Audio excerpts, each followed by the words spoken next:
Commercial bank छ आजको topic. The commercial bank एउटा के हो त भन्दा फाइनेन्शियल इन्स्टिट्युसन हो which accept deposit from the public and gives loan for the purpose of consumption and investment to make profit. Anyhow to make profit नै होइन, प्रफिट मेकिङ गर्नको लागि नै हो। जुनसुकै एक्टिभिटिज पर्फर्मेन्स गर्नु पनि प्रफिट मेकिङको लागि हो। र यो बैंकको प्राइमरी फङ्सन भनेको नै एसेट डिपोजिट एन्ड ग्रान्टिङ लोन है। प्राइमरी फङ्सन चाहिँ यो भनेको सुरुदेखि बैंकले गर्दै आएको काम। पछि पछि अब यो कमर्सियल बैंकले चाहिँ अब फरेन एक्सचेन्ज करेन्सी चाहिँ एक्सचेन्ज गर्ने होइन, त्यसको कारोबार गर्ने, अनि त्यसै गरी यो एजेन्सी वर्कहरू गर्ने होइन, अनि क्रेडिटहरू क्रिएसन गर्ने है। यस्ताहरू पछि अब हुँदै गएर चाहिँ हाइपोथेटिकल अब कारोबार गर्ने, यी कारोबारहरू चाहिँ पछि थपिँदै गए भने प्राइमरी फङ्सन चाहिँ बैंकको चाहिँ एसेट डिपोजिट एन्ड ग्रान्टिङ लोन होइन, गिफ्ट्स लोन। डिपोजिट एक्सेप्ट गर्ने र लोन दिने चाहिँ यो मेन बैंकको चाहिँ प्राइमरी फङ्सन नै हो। र यो कमर्सियल बैंक भन्ने च्याप्टरमा अब तपाईँहरूले चाहिँ के स्टडी गर्नुहुन्छ र यो च्याप्टर 5 स्टडी गरिसके पछाडि तपाईँहरूले विभिन्न कुराहरू थाहा पाउनुहुन्छ। यो च्याप्टरमा चाहिँ यसमा चाहिँ तपाईँहरूले चाहिँ अब बैंकको स्ट्रक्चरको बारेमा हेर्नुहुन्छ होइन, स्ट्रक्चर चाहिँ कसरी बनेको हुन्छ, यसको ब्यालेन्स सिटहरू, इन्कम स्टेटमेन्ट कसरी बनेको हुन्छ, त्यसको स्ट्रक्चर हेर्नुहुन्छ। यो चाहिँ के को सिस्टममा त भन्दा एनएफआरएसको सिस्टममा है, एनएफआरएसको चाहिँ सिस्टममा तपाईँहरूले देख्न सक्नुहुन्छ। त्यसै गरी तपाईँहरूले चाहिँ यसमा basic general principle of bank म्यानेजमेन्टको चाहिँ जेनरल प्रिन्सिपलको बारेमा पनि स्टडी गर्नुहुन्छ यसमा है। अनि अर्को कुरो तपाईँहरूले यहाँ स्टडी चाहिँ के को बारेमा पनि गर्नुहुन्छ भन्दा अफ ब्यालेन्स सिट भन्छौँ। Of balance seat of commercial bank भनेको ब्यालेन्स सिट भन्दा बाहिरको कारोबारहरू, बैंकको ब्यालेन्स सिट भन्दा बाहिरको कारोबारहरू पनि के छन् त्यो पनि स्टडी गर्नुहुन्छ। त्यसै गरी यसमा तपाईँहरूले अर्को भनेको यो बासेलको कुराहरू होइन, रिजर्भ राख्नुपर्ने कुराहरू होइन, क्यामल्सको कुराहरू पनि स्टडी गर्नुहुन्छ। त्यसै गरी एनआरबीको डाइरेक्टिभ्सको अन्डरमा चाहिँ यिनीहरूले कसरी चाहिँ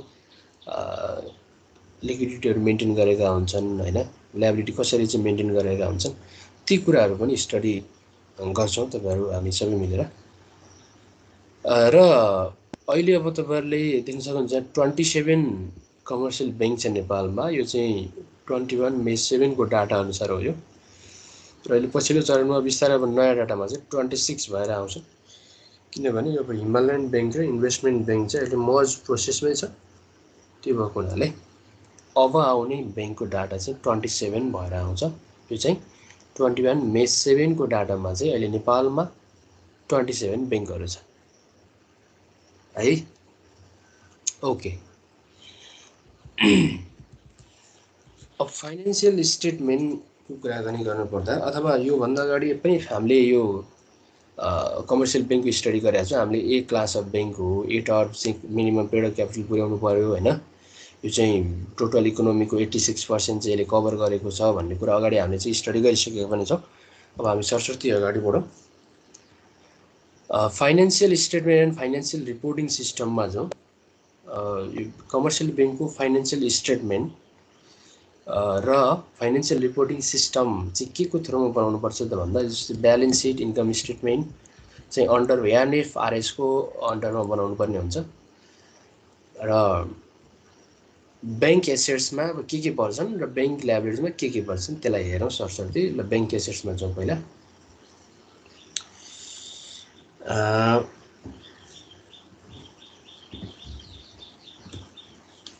यो एनएफआरएस चाहिँ के, यो चाहिँ के हो भन्नु होला भने नेपाल फाइनेन्शियल रिपोर्टिङ स्ट्यान्डर्ड हो यो होइन। नेपाल एनएफआरएस भनेको नेपाल फाइनेन्शियल रिपोर्टिङ स्ट्यान्डर्ड। यो रिपोर्टिङ स्ट्यान्डर्डको आधारमा चाहिँ कमर्सियल बैंकले ब्यालेन्स सिट र इन्कम स्टेटमेन्टलाई चाहिँ प्रिपरेसन गर्नुपर्ने हुन्छ होइन। एउटा चाहिँ यसको एकाउन्टिङमा हैन, एउटा सिस्टममा, एउटा यसको रुल्समा, यसको अन्डरमा चाहिँ बनाउनु पर्ने हुन्छ। अब बैंक एसेट्सको फर्स्टमा छ cash and cash equivalent due from NRB, हैन, एनआरबीबाट लिनुपर्ने है, त्यसलाई हामी ड्यू फ्रम एनआरबी भनेर भन्छौँ। त्यसै गरी placement with bank and financial institution है, placement with bank and financial institution, अब यिनीहरू भनेको चाहिँ अब सेटलमेन्ट ट्रान्जेक्सन नै हो भन्छु यसलाई हामी, हैन, बैंकको डिफ्रेन्ट अब सेटलमेन्ट ट्रान्जेक्सनहरू, इन्टरब्याङ्क डिपोजिटहरू है, तिनीहरूलाई नै हामी placement with bank and financial institution भनेर भन्छौँ। डेरिभेटिभ्स फाइनेन्सियल इन्स्ट्रुमेन्ट, अब डेरिभेटिभ फाइनेन्सियल इन्स्ट्रुमेन्ट यो पनि यो डेरिभेटिभ एसेट्सको आधारमा हुन्छ। यो जस्तै यो इन्ट्रेस्ट रेट स्वाप भनेर भन्छौँ यसमा हामीले, फरवर्ड एक्सचेन्ज रेटहरू हैन, अदर डेरिभेटिभ सेक्युरिटिजहरूको चाहिँ कारोबारलाई हामीले डेरिभेटिभ फाइनेन्सियल इन्स्ट्रुमेन्ट भनेर भन्छौँ। Other trading assets, other trading एसेट्समा चाहिँ टिबिल्सहरू, गभर्मेन्ट बोन्डहरू हैन, सेन्ट्रल ब्याङ्कको बोन्डहरू, यिनीहरू नै पर्छन्। यसलाई चाहिँ हामीले अदर ट्रेडिङ एसेट्स भनेर भन्छौँ। Loan and advance to bank and financial institutions, यो लोन एन्ड एडभान्स त मेन भइहाल्यो यो कमर्सियल ब्याङ्कको। यिनीहरूले यो लाइसेन्स होल्डर इन्स्टिट्युसनले मेन वर्क गर्ने भनेको नै लोन एन्ड एडभान्स नै हो हैन, लोन दिने, एडभान्स दिने, यी कामहरू चाहिँ हुन्छन्। त्यसलाई हामीले loan and advance of the bank भनेर भन्छौँ। त्यसै गरी loan and advance to the customer हैन, अब यो चाहिँ loan and advance to the bank and financial institution भनेको डिफ्रेन्ट बैंक, अरू ब्याङ्कहरूलाई, अरू फाइनेन्सियल इन्स्टिट्युसनहरूलाई दिने लोन भयो भने, अब यो loan and advance to the customer भनेको चाहिँ आफ्नो ग्राहकहरूलाई दिने लोन एन्ड एडभान्स भयो। त्यो पनि के हो त भन्दा ब्याङ्कको एसेट्स नै हो। अनि डिफ्रेन्ट सेक्युरिटिजमा लगानी गर्ने, त्यसलाई हामी इन्भेस्टमेन्ट सेक्युरिटिज भनेर भन्छौँ। यो पनि ब्याङ्कको एसेट्स नै हो हैन। डिफ्रेन्ट अब फेडरल गभर्मेन्टका चाहिँ सेक्युरिटिजहरूमा लगानी गर्नु, मोर्गेज ब्याक सेक्युरिटिजमा लगानी गर्ने, इक्विटी सेक्युरिटीमा लगानी गर्ने नै यो इन्भेस्टमेन्ट सेक्युरिटिज भयो हैन, सेक्युरिटिजमा इन्भेस्टमेन्ट गर्ने। अर्को छ करेन्ट ट्याक्स एसेट्स है। अब यो करेन्ट ट्याक्स एसेट्स भनेको चाहिँ ब्याङ्कले प्रिपेड रूपमा पेमेन्ट गरेको ट्याक्स अथवा ट्याक्स पेड इन एडभान्स हैन, त्यसलाई हामी प्रिपेड, अब अरू केसमा पनि हामीले प्रिपेड एक्सपेन्सेसलाई ब्यालेन्स सिटमा देखाउँथ्यो भने यो ब्याङ्कको पनि ब्यालेन्स सिटमा एडभान्समा ट्याक्स पेमेन्ट गरेको छ भने यो पनि ब्याङ्कको चाहिँ केमा इन्क्लुडिङ गरिन्छ त भन्दा ब्याङ्कको एसेट्समा इन्क्लुडिङ गरिन्छ। इन्भेस्टमेन्ट इन सब्सिडाइरिज, अब सब्सिडाइरिज भनेको अरू बाटोमा हैन, सेकेन्डरी भनौँ न, प्राइमरी इन्भेस्टमेन्ट त हामीले अगाडि कुरा गरिहाल्यौँ। अब सब्सिडाइज भनेको सेकेन्डरी सेक्टरमा हैन गरिएको लगानीलाई हामीले चाहिँ इन्भेस्टमेन्ट इन सब्सिडाइज भनेर भन्छौँ। जस्तै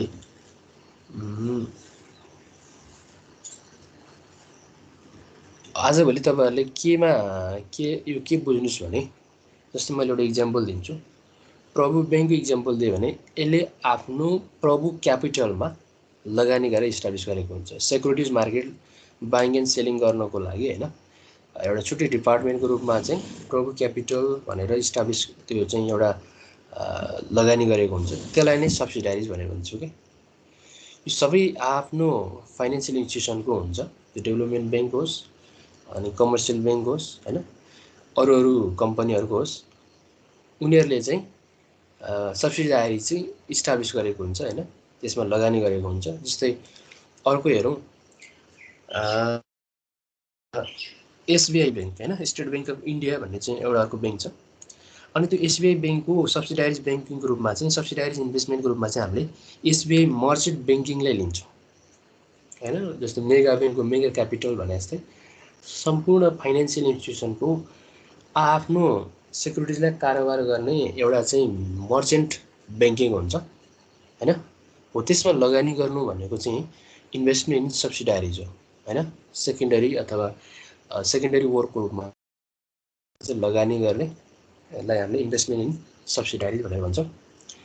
अर्को छ इन्भेस्टमेन्ट इन एसोसिएसन है, यो पनि अब लगानी नै भइहाल्यो। अगाडि एसोसिएसन आइसके पछाडि अब एसोसिएसन भनेको चाहिँ यसले चाहिँ डिफ्रेन्ट इन्टाइटिजहरू है, डिफ्रेन्ट चाहिँ इन्भेस्टमेन्ट ब्याङ्कहरूमा लगानी गर्ने, त्यसलाई हामी एसोसिएसन भनेर भन्छौँ। अर्को इन्भेस्टमेन्ट प्रोपर्टी हैन, डिफ्रेन्ट प्रोपर्टीमा लगानी गर्ने, जस्तै ल्यान्ड भयो, बिल्डिङ भयो हैन, यो प्रोपर्टी एन्ड इक्विपमेन्टमा पनि आउँछ। त्यसै गरी यो रियल एस्टेट्समा लगानी गर्नेलाई हामीले इन्भेस्टमेन्ट प्रोपर्टी भनेर भन्छौँ, जुन चाहिँ नन ब्याङ्किङको हिसाबले यो चाहिँ ब्याङ्कले आफैले चाहिँ युज गर्ने हिसाबले चाहिँ लिने भयो। अर्को चाहिँ प्रोपर्टी एन्ड इक्विपमेन्टमा चाहिँ ब्याङ्कले लगानी गर्ने, त्यो चाहिँ केमा त भन्दाखेरि यो फिक्स एसेट भनौँ न हैन, प्रोपर्टीहरू चाहिँ ओन गर्ने, त्यो पनि एसेट्स भयो ब्याङ्कको। अर्को गुडविल एन्ड इन्टान्जिबल, अब यसमा चाहिँ हामी डिफ्रेन्ट अब एसेट्सहरूको बारेमा थाहा छ तपाईँहरूलाई, जस्तै गुडविल भयो हैन, पेटेन्ट भयो, ट्रेडमार्क भयो, त्यसै गरी कम्प्युटर सफ्टवेयर भयो, कम्प्युटर नेटवर्क भयो, त्यो पनि के हो त भन्दा इन्टान्जिबल एसेट्स हो हैन। र कम्प्युटर नेटवर्क पनि के हो त भन्दा इन्टान्जिबल एसेट्स नै हो है।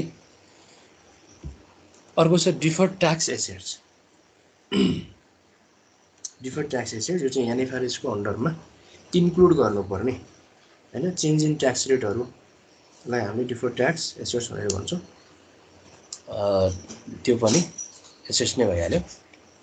र अदर एसेट्स, अब अदर एसेट्समा चाहिँ डिफ्रेन्ट अदर काइन्ड्स अफ एसेट्सहरू पर्छन्, जस्तै अब रेस्ट्रिगेसन डिपोजिट विथ सेन्ट्रल ब्याङ्कहरू भयो, account receivable, interest receivable, accrued income, prepayment हैन, यिनीहरू चाहिँ के भयो त भन्दा अदर एसेट्सहरू ब्याङ्कको भयो। त यी त हुन् हामीले कमर्सियल ब्याङ्कको एसेट्समा देखिने डिफ्रेन्ट आइटमहरूको बारेमा भर्खर हेऱ्यौँ हैन। यो तपाईँहरूले सरस्वती एकचोटि फेरि हेर्नु होला।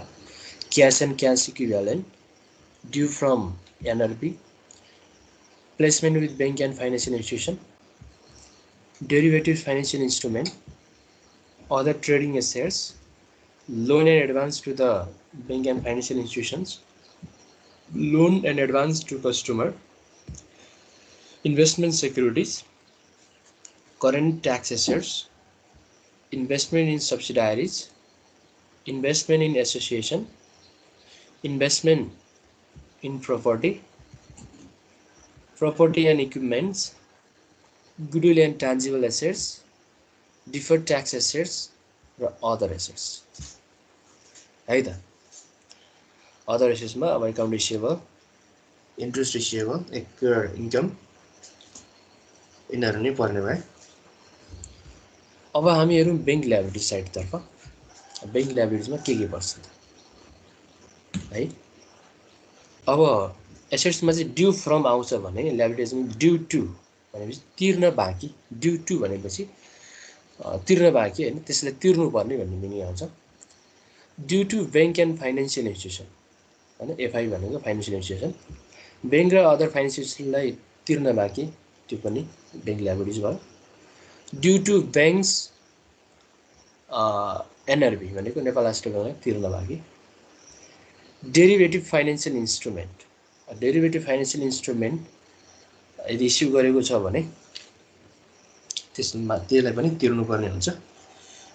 त्यो पनि के भयो त भन्दा ल्याबिलिटिज भयो। जसमा यसमा चाहिँ जस्तै डेरिभेटिभ ल्याबिलिटिज भनौँ न, डेरिभेटिभ फाइनेन्सियल इन्स्ट्रुमेन्टमा चाहिँ डेरिभेटिभ ल्याबिलिटीहरू पर्छन्, जस्तै इन्ट्रेस्ट रेट स्वापहरू, करेन्सी स्वापहरू, फरेन फरवर्ड एक्सचेन्ज कन्ट्र्याक्टहरू, यिनीहरू नै केमा पर्छ त भन्दा डेरिभेटिभ फाइनेन्सियल इन्स्ट्रुमेन्टमा पर्छन्।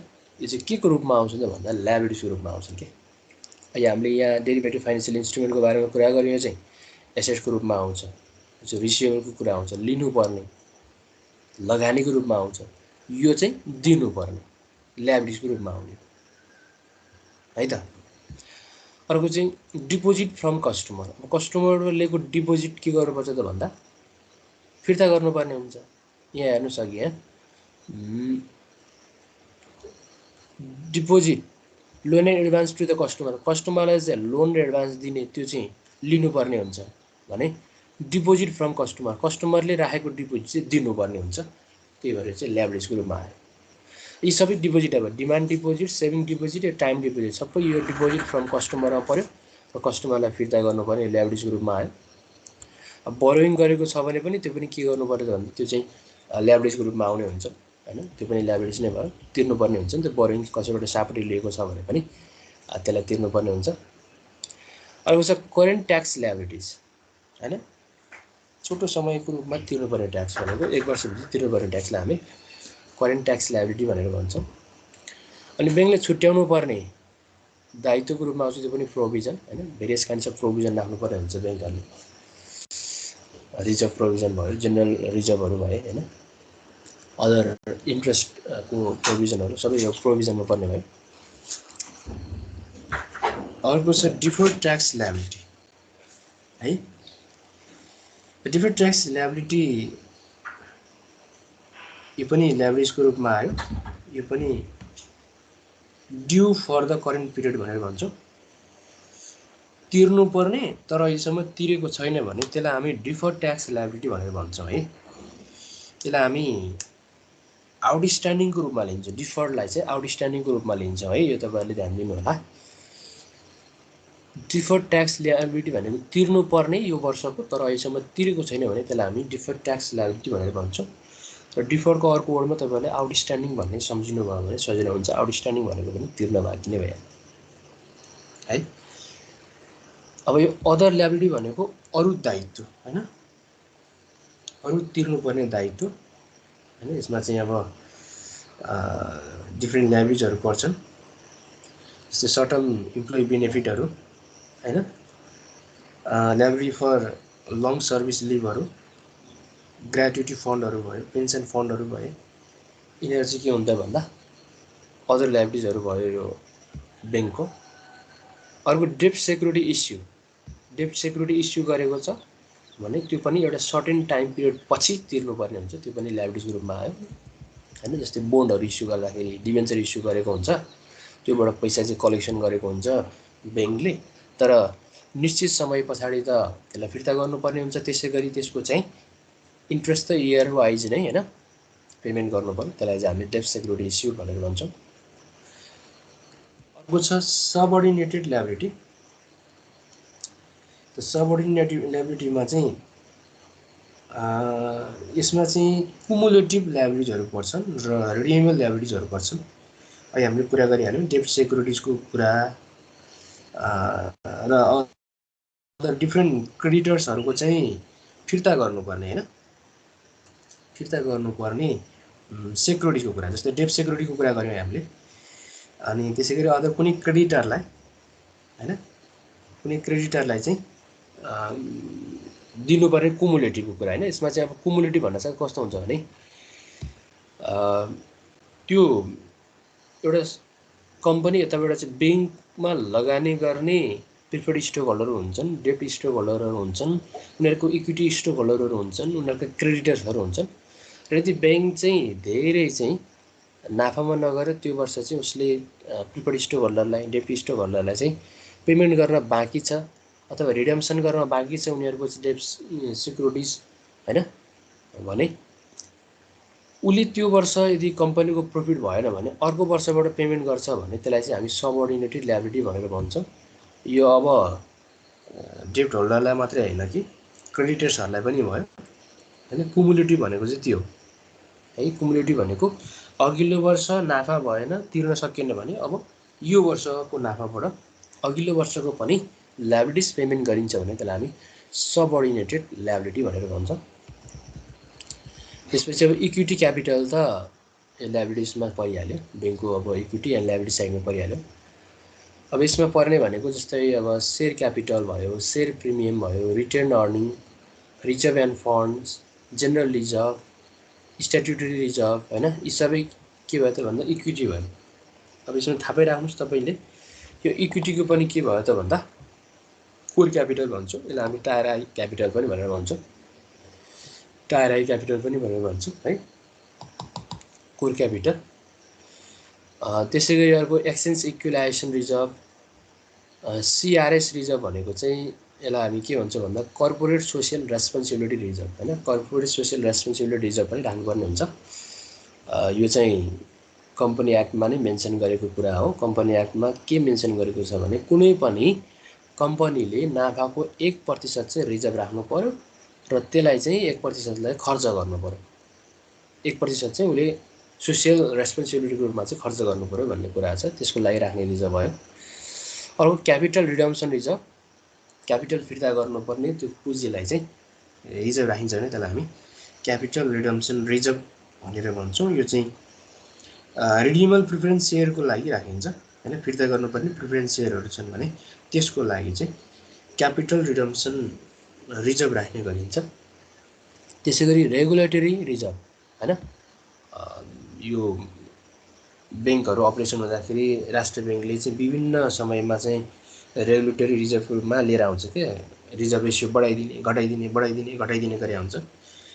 त्यो बेलामा चाहिँ रिजर्भलाई चाहिँ मेन्टेन गर्नुपर्ने हुन्छ होइन, त्यसलाई त्यसमा राख्नुपर्ने रिजर्भलाई चाहिँ रेगुलेटरी रिजर्भ भनेर भन्छौँ। यो रिजर्भ चाहिँ केबाट राखेको हुन्छ त भन्दा ब्याङ्कले रिटेन अर्निङ अथवा तिनीहरूको आफ्नो प्रफिटबाट राखेको हुन्छ रिजर्भ चाहिँ है। रिजर्भ राख्ने भनेको रिटेन अर्निङबाट होइन, रिटेन अर्निङबाट रिजर्भ राखेको हुन्छ। यो सबै रिजर्भहरू चाहिँ रिटेन अर्निङबाट राखेको हुन्छ।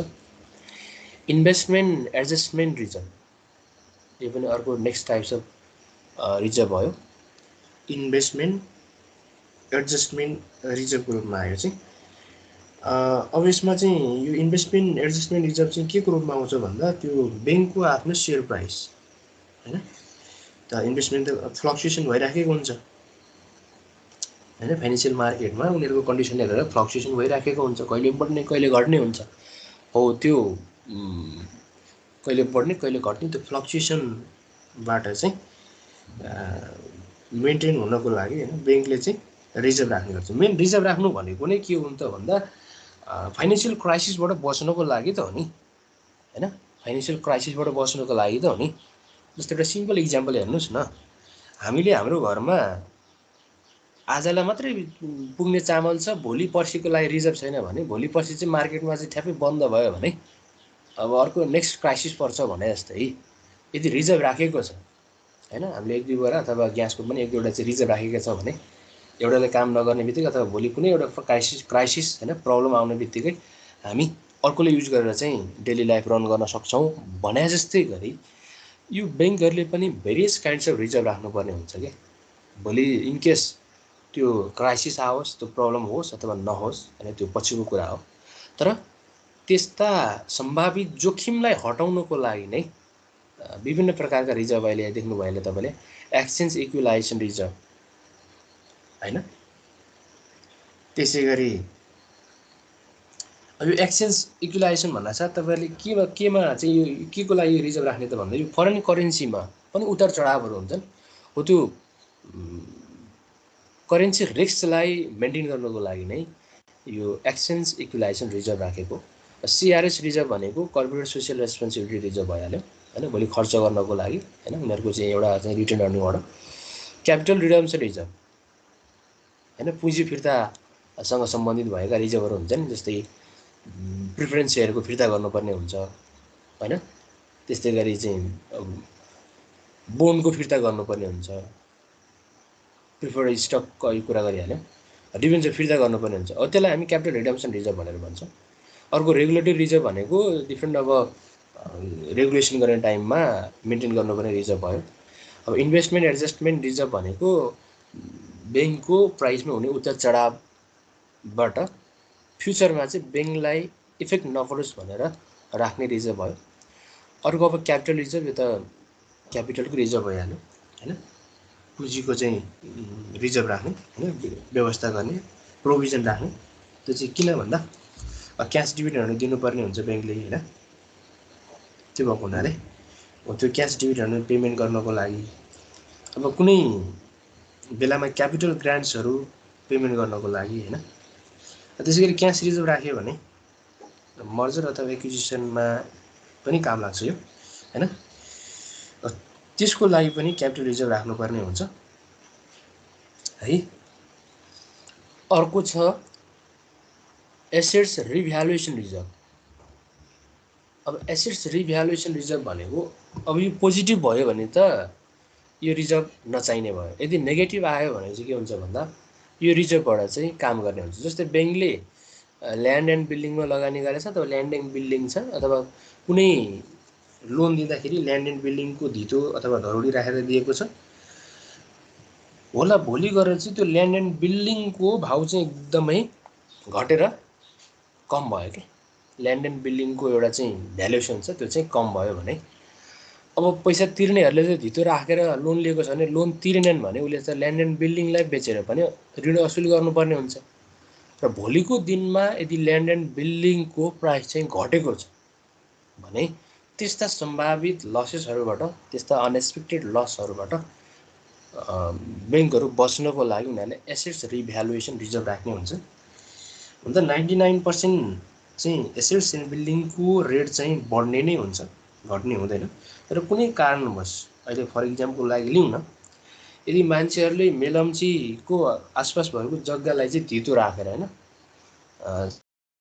चाहिँ लोन लिएको थियो भने अब अहिले त्यसको चाहिँ लोन असुली गर्नको लागि त्यहाँको जग्गा बेच्नु पर्यो भने त्यहाँको भ्यालु चाहिँ के छ भन्दा एकदमै अहिले कम भएको छ। किनभने त्यहाँ अहिले मानव बस्ती बस्नको लागि नै अब 100 वर्ष लाग्ने भनेर चाहिँ यसरी एक्सपेक्टेसन गरिराखेका छन् भने हो। त्यस्तो अनएक्सपेक्टेड लसेसलाई कभर गर्नको लागि नै एसेट्स रिभ्यालुएसन रिजर्भ राख्ने गर्छ ब्याङ्कले है। यो चाहिँ एसेट्ससँग सम्बन्धित भयो है। जस्तै अब त्यो फिक्स एसेट्ससँग मात्रै नभएर चाहिँ इन्टाजिबल एसेट्ससँग पनि सम्बन्धित भयो होइन, इन्भेस्टमेन्ट प्रोपर्टीसँग पनि सम्बन्धित भयो। योबाट हुने फ्युचरमा भएका अनएक्सपेक्टेड लसेसहरूलाई चाहिँ कभर गर्नको लागि नै अब यो रिजर्भहरू राखिन्छ। अर्को छ फेयर भ्यालु रिजर्भ।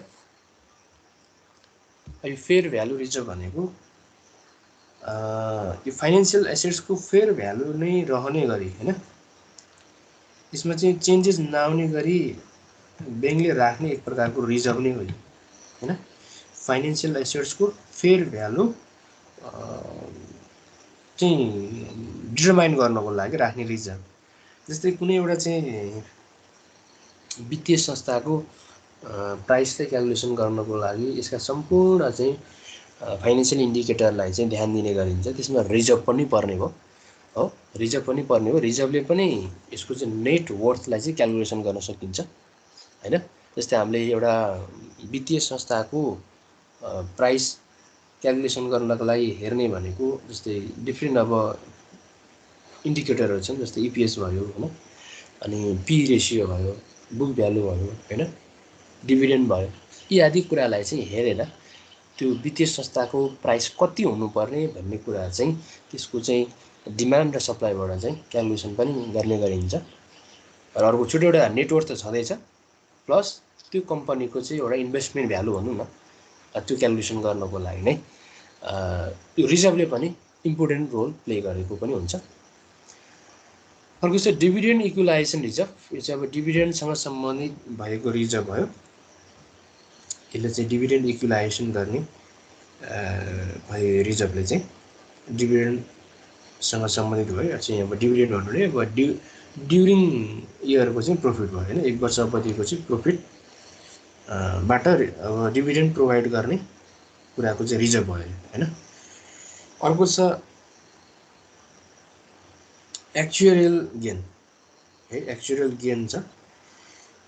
यो गेन भनेको चाहिँ कस्तो त भन्दा डिस्काउन्ट रेटमा फ्लक्चुएसन हुँदाखेरि ब्याङ्कले कि गेन कि लस चाहिँ गेन गरेको हुन्छ। जस्तै अहिले पनि छ नि डिफ्रेन्ट अब यो टाइम पिरियडले गर्दा जस्तो कोभिड-19ले गर्दा ब्याङ्कहरूले डिपोजिटमा रेट घटाएका छन्। त्यो पनि एक प्रकारको ब्याङ्कले हुने इन्कम नै हो। र उनीहरूले लोन र डिपोजिटको रेटको डिफ्रेन्समा नै इन्कम गेन गर्ने हो एक प्रकारकोमा हेर्नु पर्दाखेरि। हुन त यसका फङ्सनहरू धेरै छन्, फरेन एक्सचेन्जका पनि कुराहरू छन्। फरेन एक्सचेन्जमा पनि रेट बढ्ने घट्ने हुन्छ। त्यसै गरी अदर सेक्टरमा भनेको मार्केटमा इन्ट्रेस्ट रेट त भइहाल्यो होइन। ब्याङ्क एन्ड फाइनेन्सियल इन्स्टिट्युसनले अरू स्टक मार्केटमा पनि लगानी गरे हुन्छ, त्यहाँ पनि स्टक प्राइस अथवा सिक्युरिटीको प्राइस चाहिँ बढ्ने घट्ने भइराखेको हुन्छ। हो त्योबाट प्राप्त हुने गेन अथवा लसलाई हामीले एक्चुअल गेन भनेर भन्छ। एउटा मात्रै इक्जाम्पल मैले दिएँ, जस्तै उनीहरूले लोनबाट लिने रेट चाहिँ त्यो स्टेबल नै हुने भयो। अब डिपोजिटमा दिने रेट चाहिँ अब उनीहरूको चाहिँ इन्ट्रेस्ट रेटमा चेन्ज सँगसँगै चाहिँ चेन्जहरू हुन्छन्। इन्ट्रेस्ट रेट घट्यो भने डिपोजिटमा दिने रेट पनि घट्छ होइन। जस्तै चाहिँ सेभिङ डिपोजिट कल डिपोजिटका चाहिँ एकाउन्टमा हेर्ने हो भने होइन, फिक्स्ड डिपोजिटको त सेम भइहाल्छ भने। अब त्यस्तो उतार चढावबाट हुने गेनलाई हामीले एक्चुअल गेन भनेर भन्छौँ। अब अर्को स्पेसल रिजर्भ। अब स्पेसल वर्कको लागि अथवा स्पेसल चाहिँ एक्टिभिटिजको लागि राखेको रिक्वायरमेन्टलाई नै हामी स्पेसल रिजर्भ भनेर भन्छौँ होइन। यो पनि अब रिटेन अर्निङबाटै राख्ने भइहाल्यो। र अदर रिजर्भहरू होइन, अन्य रिजर्भहरू अब नन स्पेसिफिक पर्पोजले राख्ने रिजर्भहरू चाहिँ यो अदर रिजर्भमा पर्ने भए है। अर्को छ capital adjustment reserve fund. Capital adjustment reserve fund है, यो चाहिँ क्यापिटल एडजस्टमेन्टको लागि राख्ने रिजर्भ फन्ड भयो है। र लास्टमा छ अदर रिजर्भ एन्ड फन्डहरू। अन्य रिजर्भ र फन्डहरू पनि छन् यसमा। अब डिभिजन इक्विलाइजेसन रिजर्भको कुरा पनि गरिहाल्यो हामीले, स्पेसल रिजर्भ फन्डको कुराहरू, डिफ्रेन्ट अब ट्याक्स रिजर्भको कुराहरू, इन्भेस्टमेन्ट एडजस्ट रिजर्भहरू, यी कुराहरू नै साथसाथै राख्नुपर्ने अदर रिजर्भहरूलाई हामीले अदर रिजर्भ भनेर भनौँ। यसमा चाहिँ अब न्यू टाइप्स अफ रिजर्भ, त्यसलाई अदर रिजर्भ नै भनिहाल्यो होइन।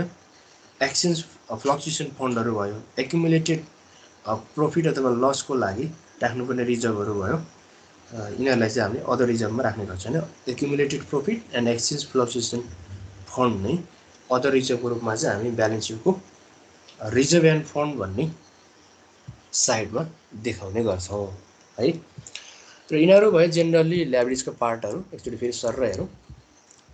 Due to bank and financial institution, due to bank Nepal Rastra bank, derivative financial instrument, deposit from customer, demand deposit, saving deposit, time deposit, borrowing, current tax liabilities, provision, deferred tax liabilities, other liabilities, डेब्ट security issued, subordinated liabilities, equity capital भइहाल्यो। यसमा पर्ने different other रिजर्भहरू यो अब भर्खर हेरिहाल्यौँ होइन। Capital adjustment reserve fund र other reserve फन्डहरू चाहिँ ब्याङ्कका लायबिलिटिजमा पर्ने भए है त, ब्याङ्कका लायबिलिटिजमा पर्ने भए। अब हामीले बेसिक ब्याङ्किङहरू अलिकति हेरौँ। टाइम 20 मिनट जति छ। बेसिक ब्याङ्किङ एकचोटि हेरौँ, यो सकिन्छ होला। किनभने अस्ति हामीले यस्तै अब योभन्दा अगाडिको च्याप्टरमा पनि हामीले बनाएर हेरिसकेका छौँ। ब्याङ्कको अब जेनरल प्रिन्सिपल स्टार्ट गर्नुभन्दा अगाडि अलिकति हामीले बेसिक ब्याङ्किङलाई हेरौँ होइन। बेसिक ब्याङ्किङलाई हेरौँ। जस्तै बेसिक ब्याङ्किङमा हामीले बुझ्नुपर्ने कुरा चाहिँ के हुन्छ भन्दा, अहिले पनि मैले भनिहालेँ, ब्याङ्कको दुईवटा प्राइमेरी फङ्सन भनेको एसेट डिपोजिट र ग्यारान्टिङ लोन। एसेट डिपोजिट र प्रोभाइडिङ लोनहरू होइन। अब ब्याङ्कले चाहिँ आफ्नो फन्ड रेज गरेको हुन्छ होइन, डिफ्रेन्ट अब ल्याबरेजहरूलाई चाहिँ सेल गरेको हुन्छ है। के गर्नको लागि भन्दा त्यो ल्याबरेजबाट चाहिँ एक्सेप्ट गरेको पैसालाई एसेट्स बाई गर्नको लागि। जस्तै मैले ल्याबरेज भने जस्तै कस्टमरबाट डिपोजिट लिनु, त्यो के हो त ल्याबरेज, अहिले होइन कुरा गरिहाल्यौँ। अब त्यो डिपोजिटलाई चाहिँ उसले केमा चाहिँ युज गरेको हुन्छ भन्दा एसेट्समा चाहिँ कन्भर्ट गरेको हुन्छ। उसले लगानी गर्ने हो कि अनि उसले चाहिँ एसेट्सहरू बाई गर्ने हो कि त्यो सेक्टरमा लगानी गरेको हुन्छ। र ब्याङ्कको मेन प्रडक्ट भनेको नि डिपोजिट हो, त्यो चाहिँ ल्याबरेजको रूपमा आउँछ। अनि त्यही ल्याबरेजलाई लिएर चाहिँ ब्याङ्कले लोन र एडभान्समा ट्रान्सफर गर्ने हो होइन। मेन प्रडक्ट भनेको ब्याङ्कको डिपोजिट नै हो। त्यो डिपोजिट के भयो त ब्याङ्कको भन्दा ल्याबरेज भयो। त्यो एमाउन्टलाई चाहिँ लोन एन्ड एडभान्समा युज गरेको हुन्छ, तब एसेट्समा त्यसरी युज गरेको हुन्छ ब्याङ्कले है। अब यसमा क्यास लिने क्यास दिने नै एक्टिभिटिज भइराखेका हुन्छन् होइन। ब्याङ्कहरूले चाहिँ एक्सेप्ट गर्ने होइन, क्यासहरू लिने, विभिन्न अब प्रोडक्टको थ्रुबाट चाहिँ क्यास एक्सेप्ट गर्ने हुन्छ र त्यो क्यासलाई चाहिँ उसले युज गरेर चाहिँ अब फेरि